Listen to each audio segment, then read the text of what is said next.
काला साया। यूं तो बनारस घाट अपनी खूबसूरती के लिए बहुत प्रचलित है, पर घाट के किनारे कई राज लिए बैठे हैं।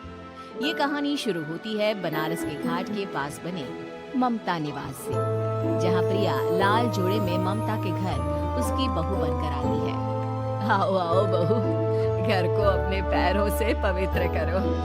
ममता घर की दहलीज पार कर ही रही होती है कि अचानक एक बहुत गंदी सी बास पूरे घर में फैल जाती है।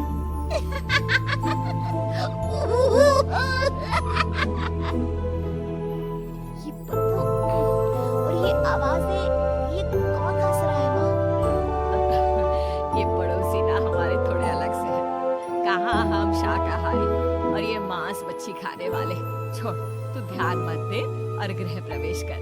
और हाँ बहू, अपनी सास की एक बात हमेशा याद रखना, इन पड़ोसियों से तो कभी बात नहीं करेगी। अच्छे लोग नहीं है ये। अपनी सास की ये बात मानेगी ना बेटा? जो आपकी मर्जी, मैं उनसे बात नहीं करूंगी।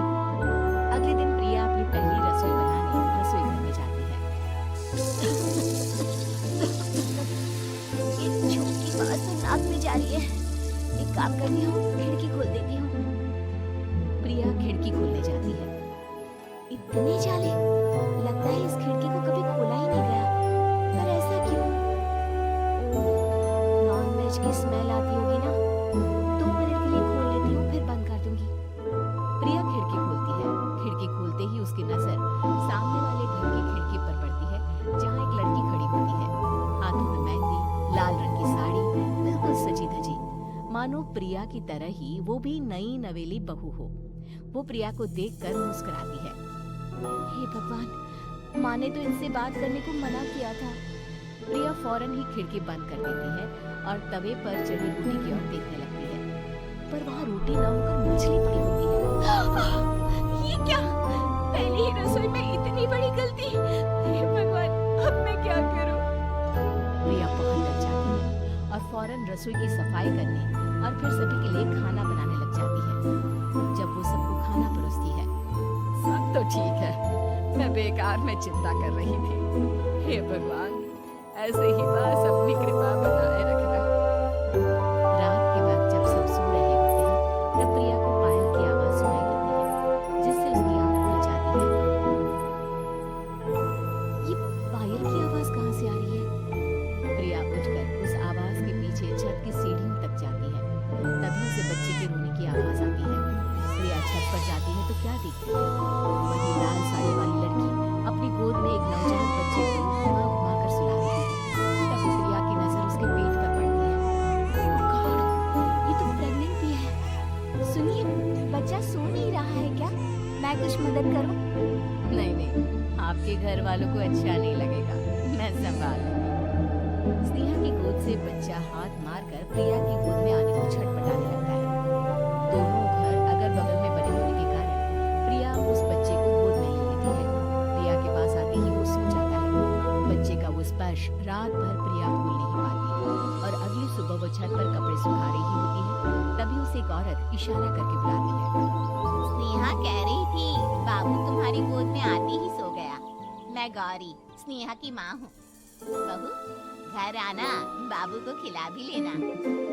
शाम को जब घर पर कोई नहीं रहता, बच्चे से मिलने के लिए प्रिया छिपकर अपनी पड़ोसन के घर चली जाती है और कुछ देर बच्चे को खिलाकर वापस लौटती है। इसके कुछ दिन बाद ही प्रिया को पता चलता है कि वो मां बनने वाली है। ममता की खुशी का ठिकाना नहीं रहता।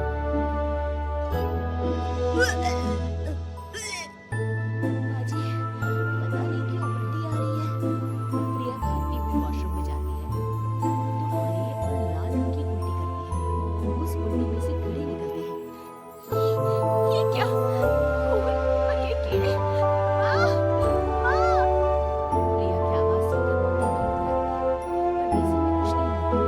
प्रिया हक्की बक्की रह जाती है। ये सब क्या हो रहा है?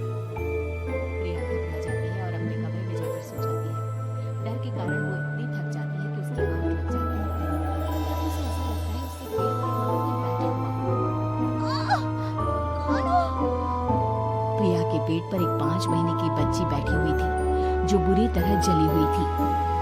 माँ, तुम ही मुझे चिल्लाई ना अपने पेट में। मैं तुम्हारी माँ नहीं हूँ। कौन हो तुम? माँ, देखो मैं जल गई बुरी तरह से। 6 महीने पेट में रहने को भी मुझे नहीं मिला। सहला दो ना माँ। बचाओ! बचाओ! माँ! ममता दौड़कर कमरे में आती है। प्रिया की बातें सुनकर वो सब समझ जाती है। तू कहीं बगल वाले घर में तो नहीं जाकर आई ना बहू? मुझे माफ कर दो, मैं गई थी माँ। उस घर में सब मरे हुए हैं बहू। कई साल पहले स्नेहा उस घर में बहू बनकर आई थी। कुछ ही दिन में वो एक बच्चे को जन्म देने वाली थी। पूरा घर बच्चे के आने की खुशी में खोया था। एक दिन अचानक उस घर में आग लग गई। सब बुरी तरह जलकर मर गए। अभी आज भी दादी बनने का इंतजार कर रही है और इसीलिए स्नेहा ने अपना अजन्मा बच्चा तुम्हारी कोख में डाल दिया।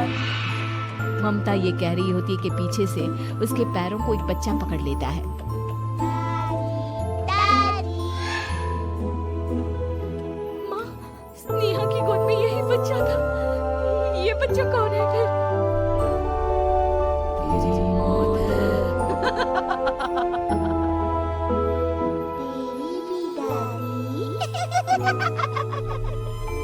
जिस चीज का ममता को डर था वही हो गया। ममता निवास के ऊपर मौत ने चादर बिछा दी थी। प्रिया का पेट ऐसे भर जाता है मानो नौ महीने का हो। तो हाथ उसके पेट से बाहर निकलते हैं। बहू, संतोष को फोन कर, किसी पंडित जी को बुला बहू। प्रिया का पति भागता हुआ घर आता है। ये तो होना ही था माँ। तेरा बाप तेरे सामने आ गया तो तू सह नहीं पा रही है। स्नेहा घर में आग लगी नहीं थी, माँ ने लगाई थी प्रॉपर्टी की लालच में। और वो बच्चा मेरी पहली पत्नी का बच्चा, मेरा बेटा, जो कि उस आग की चपेट का शिकार हो गया। मैंने तुमसे ये सब माँ के कहने पर छुपाया था। मुझे माफ कर दो प्रिया। तुम अगर चाहो तो यहाँ से जा सकती हो। मैं तुम्हें किसी भी बंधन में रखना नहीं चाहता। मेरी शादी हुई है आपसे, मैं आपको छोड़ नहीं सकती। पर उससे पहले हमें स्नेहा, उसकी माँ और बच्चे की आत्मा की शांति करवानी होगी। संतोष और ममता गौरी के घर जाते हैं। अंदर सब कुछ जला हुआ होता है। जमीन पर जली हुई लाशें बिखरी हुई थी। ममता रो रो कर अपने करने की माफी गौरी से मांगती है। प्रिया स्नेहा के घर वालों का अंतिम संस्कार करवा देती है और ममता निवास फिर से आत्माओं के साए से मुक्त हो जाता है।